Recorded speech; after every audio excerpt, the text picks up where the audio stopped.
आज की कथा में आप सभी सुनेंगे वैभव लक्ष्मी की व्रत कथा। लाखों की जनसंख्या को अपने में समेटे कुशीनगर एक महानगर था। जैसे कि अन्य महानगरों की जीवनचर्या होती है, वैसा ही कुछ यहाँ भी था। यानी बुराई अधिक, अच्छाई कम, पाप अधिक, पुण्य कम। इसी कुशीनगर में हरिवंश नामक एक सदगृहस्थ अपनी पत्नी दामिनी के साथ सुखी संपन्न जीवन गुजार रहा था। दोनों ही बड़े नेक और संतोषी स्वभाव के थे। धार्मिक कार्यों अनुष्ठानों में उनकी अपार श्रद्धा थी। दुनियादारी से उनका कोई विशेष लेना देना नहीं था। अपने में ही मगन गृहस्थी की गाड़ी खींचे चले जा रहे थे दोनों। किसी ने ठीक ही कहा है, संकट और अतिथि के आने के लिए कोई समय निर्धारित नहीं होता। कुछ ऐसा ही हुआ दामिनी के साथ, जब उसका पति हरिवंश न जाने कैसे बुरे लोगों के संगत में फंस गया। घर गृहस्थी से उसका मन उचट गया। देर रात शराब पीकर घर आना और गाली गलौज तथा मारपीट करना उसका नित्य नियम सा बन गया था। जुए, रात से रेस तथा वैश्यागमन जैसे बुरे कर्म भी कुसंगति की बदौलत उसके पल्ले पड़ गए। धन कमाने की तीव्र लालसा ने हरिवंश की बुद्धि हर ली और उसको अच्छे बुरे का भी ज्ञान न रहा। घर में जो कुछ भी था सब उसके दुर्व्यसनों की भेंट चढ़ गया। जो लोग पहले उसका सम्मान करते थे, अब उसे देखते ही रास्ता बदलने लगे। भूखमरी की हालत में भिखमंगों के समान उनकी हालत हो गई। लेकिन दामिनी बेहद संयमी और आस्थावान तथा संस्कारी स्त्री थी। ईश्वर पर उसे अटल विश्वास था। वह जानती थी कि यह सब कर्मों का फल है। दुख के बाद सुख तो एक दिन आना ही है। इस आस्था को मन में लिए वह इस भक्ति में लीन रहती और प्रार्थना करती कि उसके दुख शीघ्र दूर हो जाए। समय का चक्र अपनी रफ्तार से चलता रहा। अचानक एक दिन दोपहर के समय द्वार पर हुई दस्तक की आवाज सुनकर दामिनी की तंद्रा भंग हुई। अतिथि सत्कार के भय मात्र से उसकी अंतर आत्मा कांप उठी, क्योंकि घर में अन्न का एक दाना भी नहीं था जो अतिथि की सेवा में अर्पित किया जा सकता। फिर भी संस्कारों की ऐसी प्रबलता थी कि उसका मन अतिथि सत्कार को उद्धत हो उठा। उसने उठकर द्वार खोला। देखा सामने एक दिव्य पुरुष खड़ा था। बड़े बड़े घुंघराले श्वेत केश, चेहरे को ढकी हुई लहराती दाढ़ी, गेरुए वस्त्र का आवरण पहने उसके चेहरे से तेज टपका पड़ रहा था। आंखों मानो अमृत वर्षा सी कर रही थी।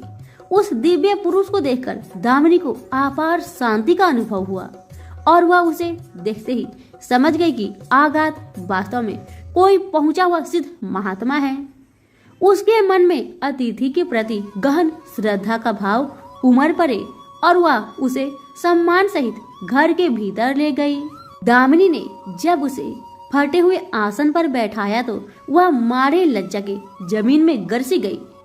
उधर वह संत पुरुष दामिनी की ओर एकटक निहारे जा रहा था। घर में जो कुछ भी बचा खुचा था दामिनी ने अतिथि की सेवा में अर्पित कर दिया, पर उसने इस पर कोई ध्यान नहीं दिया। वह तो बस दामिनी को यूं निहारे जा रहा था, मानो उसे कुछ याद दिलाने की चेष्टा कर रहा हो। जब तक देर तक दामिनी कुछ न बोली तो उसने कहा, बेटी मुझे पहचाना नहीं क्या? उसका यह प्रश्न सुनकर दामिनी जैसे सोते से जागी और अत्यंत सकुचाते हुए मुदुल स्वर में बोली, महाराज मेरी धृष्टता को क्षमा करें। जो आप जैसे दिव्य पुरुष को मैं पहचान कर भी नहीं पहचान पा रही हूँ। पारिवारिक कष्टों ने तो जैसे मेरी सोचने समझने की शक्ति ही छीन ली है। लेकिन यह निश्चित ही संकट की इस घड़ी में मुझे आप जैसे साधु पुरुष की सहारा है। तभी जैसे दामिनी को कुछ याद हो आया, वह उस साधु के चरणों में गिरकर बोल उठी, अब मैं आपको पहचान गई हूँ महाराज। स्नेह रूपी अमृत की वर्षा करने वाले अपने शुभ चिंतक को कोई कैसे भूल सकता है भला। वास्तव में वह साधु मंदिर की राह के मध्य में बनी अपनी कुटिया के बाहर वट वृक्ष के नीचे बैठ साधना किया करता था और मंदिर आने जाने वाले सभी श्रद्धालु से प्रणाम करके स्वयं को कृतार्थ अनुभव करते थे। दामिनी भी उन्हीं में से एक थी। जब पिछले काफी दिनों से उसने उसे मंदिर की ओर आते जाते नहीं देखा तो उसकी कुशल क्षेम जानने के लिए पूछताछ करते हुए उसके घर की ओर आ निकला था। दामिनी अभी अपनी सोच में डूबी हुई थी कि साधु महाराज ने मौन भंग किया, इसका क्या कारण हो सकता है। साधु महाराज ने कहा, पुत्री तू आजकल मंदिर आती जाती दिखाई नहीं पड़ती। तुझे जो भी कष्ट है मुझे बता, शायद मैं तेरी कुछ सहायता कर सकूं। व्यक्ति दुखों के बोझ तले दबा हो तो ऐसे में सहानुभूति की दो बोल ही काफी होते हैं। दामिनी भी खुद पर संयम नहीं रख पाई और बिलखकर रोने लगी। तभी वह साधु वात्सल्यपूर्ण स्वर में बोला, मन छोटा करने से समस्या हल नहीं होती। सुख दुख तो एक गाड़ी की दो पहियों के समान है, इसका आना जाना तो जिंदगी भर लगा ही रहता है। अपना दुख किसी को बता देने से मन हल्का हो जाता है। कुछ देर चुप रहने के बाद दामिनी ने बोलना शुरू किया, महाराज सर्व सुखों से भरपूर था मेरा घर, कन कन में खुशियां का नृत्य होता था। पति भी नेक और ईमानदार थे। सदा जीवन उच्च विचार की आधारशिला पर टिकी थी। हमारी गृहस्थी रुपए पैसा की भी कोई कमी नहीं थी। सुबह शाम घर में इस वंदना होती थी। लेकिन अचानक न जाने किसकी नजर लग गई कि हमारा भाग्य हमसे रूठ गया। मेरे पति कुसंगति में फंसकर अपना सब कुछ गवा बैठे। अब तो ऐसा लगता है जैसे साया भी साथ छोड़कर जाने को तैयार बैठा हो। भिखारियों से भी बदतर स्थिति हो गई है हमारी। दामिनी की करुण व्यथा सुनकर साधु का हृदय हाहाकार कर उठा। वह द्रवित स्वर में बोल उठा, बेटी कर्म का लिखा तो भोगना ही पड़ता है। तुम्हारे कष्टों का भी कर्मों से नाता है, लेकिन तुम चिंता ना करो, सब कुछ पहले जैसा हो जाएगा। दुख के बाद ही सुख आता है। दुख सहे बिना सुख की सच्ची अनुभूति हो ही नहीं सकती। तुम माँ लक्ष्मी की प्रति श्रद्धा जारी रखो। सबका उद्धार करने वाली प्रेम का छलकता सागर है माँ लक्ष्मी। अपने भक्तों पर सदैव उनकी कृपा दृष्टि रहती है। तुम संपूर्ण आस्था के साथ माँ वैभव का व्रत करना शुरू करो, तुम्हारी साधना अवश्य रंग लाएगी। दामिनी एक संस्कारी स्त्री थी। धर्म कर्म में उसकी आगाध आस्था थी। माँ वैभव लक्ष्मी के व्रत की बात सुनकर उसका चेहरा दमक उठा और बोली, महाराज यदि इस व्रत को करने से मेरे परिवार पर आई विपदा टल सकती है तो मैं इसे जरूर करूंगी। आप मुझे बताएं कि इस व्रत को कब और कैसे किया जाए। साधु महाराज दामिनी की भक्ति भावना देखकर प्रसन्न होकर बोले, बेटी सारे जगत का कल्याण करने वाली माँ वैभव के व्रत की विधि में जनक कल्याणार्थ तुम्हें बताने जा रहा हूँ। प्रत्येक शुक्रवार को यह व्रत किया जाता है। सर्वप्रथम जितने शुक्रवार को यह व्रत करना हो उसका संकल्प लेकर माँ वैभव को मन ही मन प्रणाम करे। स्नान आदि से निवृत्त होकर स्वच्छ धवल वस्त्र पहनकर पूरब दिशा की ओर मुंह करके आसन पर बैठे। सामने एक चौकी पर चावल की एक ढेरी लगाकर उस पर पानी से भरा हुआ कलश रखे, जो तांबे का होना चाहिए। कलश को कटोरी से ढक दे और उस कटोरी में कोई भी स्वर्ण भूषण रखे। सोना ना हो तो चांदी का आभूषण रखे, वह भी पास ना हो तो रुपए का सिक्का भी काम दे सकता है। शुद्ध घी का दीपक तथा अगरबत्ती जलाए और मन ही मन पूर्ण श्रद्धा के साथ माँ वैभव लक्ष्मी का जाप करते रहे। श्री यंत्र माँ लक्ष्मी का प्रिय यंत्र है, उसे सत सत नमन करे। श्री यंत्र उपलब्ध ना हो तो पुस्तक में दिए गए स्वरूप से काम चल जाएगा। साथ ही माँ वैभव लक्ष्मी के सभी स्वरूप को नमस्कार करे। कटोरी में रखे गहने या रुपए पर हल्दी, कुमकुम तथा अक्षत अर्पित करे। कोई भी मिष्ठान प्रसाद रूप में रखे। संभव ना हो पाए तो गुड़ या शक्कर से भी काम चल सकता है। फिर श्रद्धा पूर्वक माँ की आरती करके 14 बार प्रेम सहित बोले, जय माँ वैभव लक्ष्मी, जय माँ वैभव लक्ष्मी। माँ वैभव लक्ष्मी मेरी मनोकामना पूरी करे, ऐसा संकल्प लेकर सच्चे मन से माँ से विनती करे। प्रसाद बांटे और स्वयं भी ग्रहण करे। दिन में एक बार स्वास्तिक भोजन करे। यदि संभव हो तो उपवास रखे।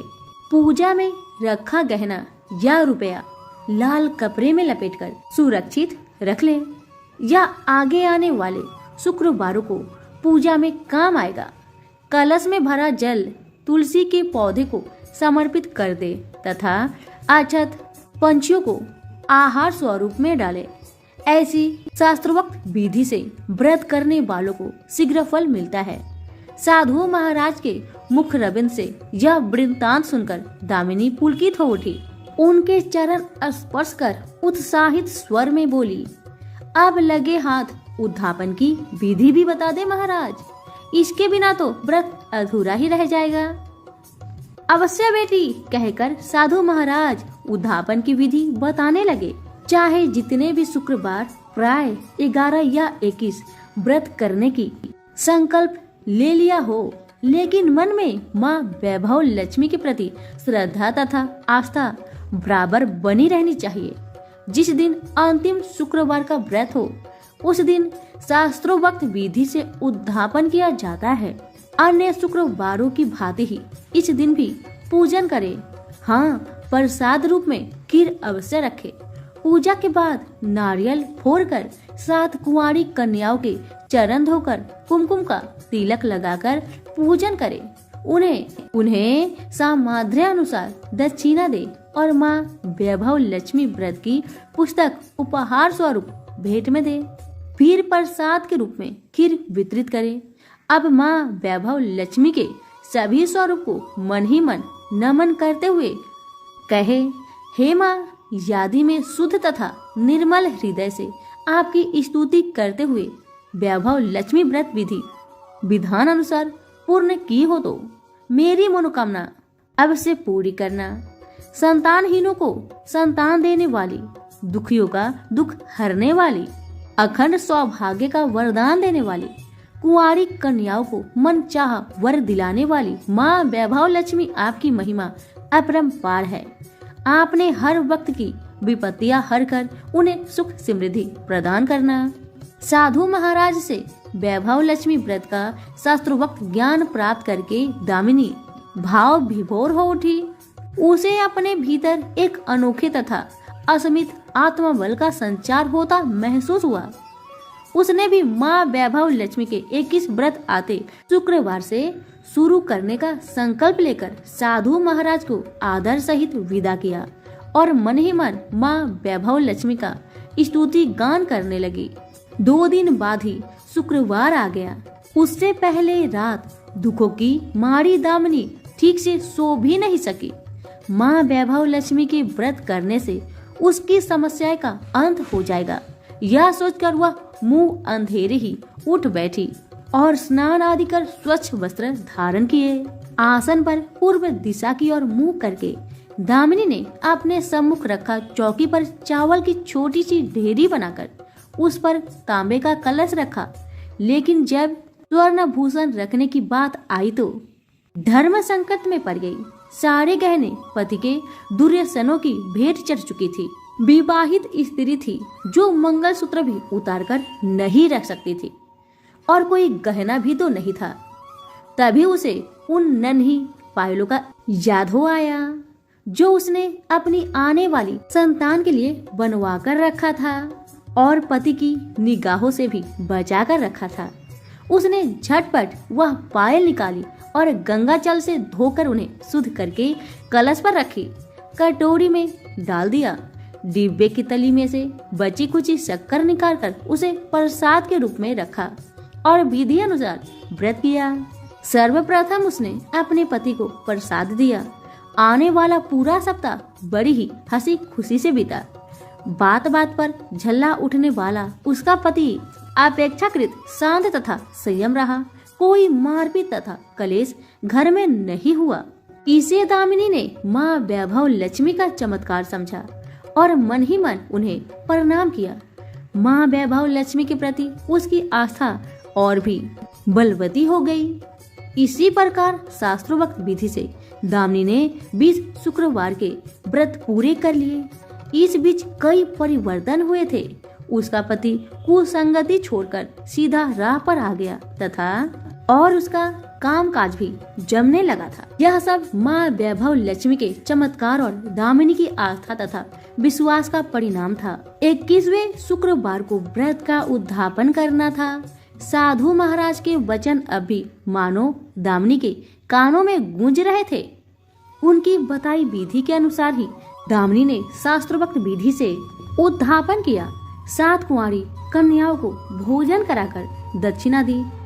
आसपास की सौभाग्यवती स्त्रियों में प्रसाद तथा माँ वैभव लक्ष्मी व्रत कथा की पुस्तकें वितरित की। माँ वैभव लक्ष्मी की हर स्वरूप को प्रणाम किया और कहा, आपकी महिमा निराली है माँ। आपने मेरे सारे दुख हर लिए, मेरे सभी मनोकामनाएं पूर्ण कर दी। मेरा उजरा घर फिर से बस गया। मेरा यह नया जीवन आप ही की देन है माँ। मैं आजीवन आपकी पूजा अर्चना करूंगी और दूसरों को भी आपकी महिमा से अवगत कराकर वैभव लक्ष्मी के व्रत रखने के लिए प्रेरित करूंगी। प्रेम से बोले, जय माँ वैभव लक्ष्मी, आपकी सदा ही जय हो।